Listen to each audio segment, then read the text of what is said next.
স্ত্রীকে কেন ভালো লাগে না পুরুষ মানুষের? আমার স্ত্রী দেখতে খুব সুন্দরী, তবু কেন জানি তাকে এখন আর ভালো লাগে না। আমাদের বিয়ে হয়েছে ৮ বছর হলো। ৫ বছর বয়সী একটা কন্যা সন্তানও রয়েছে। অফিস থেকে বেরিয়ে বন্ধুদের সাথে আড্ডা দিতে চলে যাই, ফিরি রাত করে, কারণ বাসায় যেতে ইচ্ছে করে না। অথচ কোনো এক সময় বিয়ের শুরুর দিকে শুধুমাত্র স্ত্রী টানে অফিস থেকে বেরিয়ে ছুটতাম বাসার দিকে। অফিস না থাকলে সারাদিন বাসায় থাকতাম, ওকে নিয়ে ঘুরতে যেতাম। কী যে ভালো লাগতো স্ত্রীকে তখন। আর এখন ওর দিকে তাকাতে ইচ্ছে করে না, কথা বলতে ইচ্ছে করে না। ওর আশপাশে থাকলে বিরক্ত লাগে।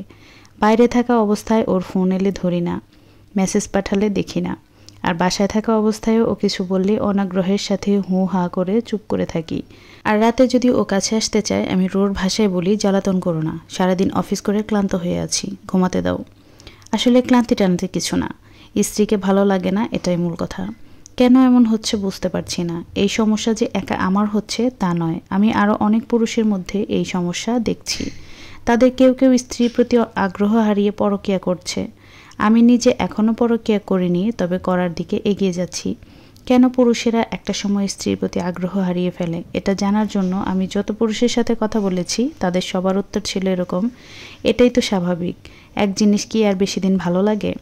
তাদের উত্তরটা আমার কাছে সঠিক মনে হয়নি, কারণ এক জিনিস বেশি দিন ভালো না লাগা যদি স্বাভাবিক হতো, তাহলে স্ত্রীদের ক্ষেত্রেও সেটা হতো। কিন্তু তা তো হচ্ছে না। স্ত্রীরা বিয়ের যত বছরই হোক না কেন, ঠিকই আগ্রহ নিয়ে স্বামীর সাথে কথা বলতে চায়, ঘুরতে চায়, মিলিত হতে চায়। একটা সময় আমার মনে হলো, এটা কি পুরুষের কোনো মানসিক সমস্যা? ডাক্তার দেখালে কি ভালো হয়ে যাবে? আমি দ্বিধান্বিত মনে একদিন গোপনে এক মানসিক ডাক্তারের কাছে গেলাম। ডাক্তার আমার সমস্যার কথা শোনার পর বললেন, আপনি কি আল্লাহকে বিশ্বাস করেন? বললাম, জি করি। আল্লাহর একটা নির্দেশের কথা আপনাকে বলবো, যদি মানতে পারেন তাহলে আপনার এই সমস্যা দূর হয়ে যাবে। কোনো ওষুধপত্র লাগবে না, গ্যারান্টি দিচ্ছি। সূরা আন-নূরে আল্লাহ বলেছেন, হে নবী, পুরুষদের বলে দাও তারা যেন নিজেদের দৃষ্টিকে সংযত করে রাখে এবং নিজেদের লজ্জাস্থানসমূহের হেফাজত করে। এটা তাদের জন্য বেশি পবিত্র পদ্ধতি। এরপর ডাক্তার দৃঢ় কণ্ঠে বললেন, আল্লাহর এই নির্দেশ আপনি 1 মাস পালন করুন, আপনার নিজেই পরিবর্তন বুঝতে পারবেন। সন্দেহ নিয়ে বললাম, এটাতেই কাজ হয়ে যাবে? ডাক্তার হেসে বললেন, অবশ্যই হবে, তবে আমাকে কথা দিতে হবে আল্লাহর এই নির্দেশ আপনি নিখুঁতভাবে পালন করবেন, কোনো ফাঁকি দেবেন না। কথা দিলাম, ফাঁকি দেব না, নিখুঁতভাবে পালন করব। শেষে ডাক্তার বললেন, 1 মাস পর আমার কাছে আসবেন। আসবো কথা দিয়ে ডাক্তারের চেম্বার থেকে বের হলাম। চেম্বার থেকে বেরোনোর সময় দেখলাম একটা যুবতী রূপবতী মেয়ে একজন বৃদ্ধাকে নিয়ে ডাক্তারের চেম্বারে ঢুকছে।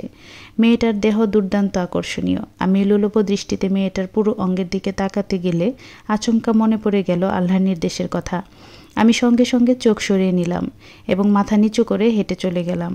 এরপর পথে ঘাটে যদি কোনো মেয়ের দিকে চোখ পড়তো, তবে চোখ সরিয়ে নিতাম, দৃষ্টি নত করে হাঁটতাম। এভাবে 2 দিন যাওয়ার পর অনুভব করলাম নারী শরীর দেখার জন্য ভেতরে অস্থিরতা তৈরি হয়েছে, কিন্তু তখনই স্ত্রীর প্রতি টান বোধ করিনি। অস্থিরতা দূর করার জন্য মোবাইল হাতে নিলাম এবং পর্নো সাইটে ঢোকার সিদ্ধান্ত নিলাম। গুগলে পর্নো ওয়েবসাইটের নাম লিখে সার্চ করার মুহূর্তে আল্লাহর নির্দেশের কথা মনে পড়ে গেল। সাথে সাথে সিদ্ধান্ত পরিবর্তন করলাম এবং মোবাইল রেখে দিলাম। এরপরের দিনের কথা বলি, আপনাদের বলছিলাম আমি পরকীয়া না করলেও পরকীয়ার দিকে এগিয়ে যাচ্ছি। ঘটনা হলো, আমার এক বন্ধুর পরিচিত এক মেয়ের সাথে গোপন এক সম্পর্ক গড়ে উঠতে শুরু করেছে। মেয়েটি প্রবল আকর্ষণীয়।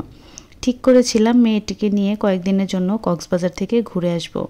আমি যে বিবাহিত এটা মেয়েটিকে বলিনি। সেই মেয়েটি ওই দিন সন্ধ্যায় ফোন দিল। আমি তখন অফিস থেকে বেরিয়েছি। ওর ফোন দেখে মনটা খুশিতে ভরে উঠল, কিন্তু ফোনটা ধরার সময় মনে পড়ল আল্লাহর নির্দেশের কথা। তৎক্ষণাৎ মনকে শক্ত করলাম এবং ফোনটা ধরলাম না। মেয়েটা যতবারই ফোন দিল, ধরলাম না। এভাবে দৃষ্টি সংযত রেখে এবং লজ্জাস্থান হেফাজত করে 15 দিন কাটানোর পর লক্ষ্য করলাম আমার মাথায় স্ত্রীর ভাবনা ছাড়া আর কিছু কাজ করছে না। সেদিন অফিস থেকে বেরিয়ে বন্ধুদের আড্ডায় না গিয়ে উন্মাদের মতো ছুটলাম বাসার দিকে। বাসায় ঢুকেই ব্যাকুল হয়ে ডাকলাম, এশা তুমি কোথায়? স্ত্রী তখন রান্নাঘরে ছিল। আমার চিৎকার শুনে দৌড়ে এলো, কারণ স্ত্রীর নাম ধরে বহুদিন ডাকিনি। ও আশ্চর্য হয়ে বলল, কি হয়েছে তোমার, ডাকছো কেন?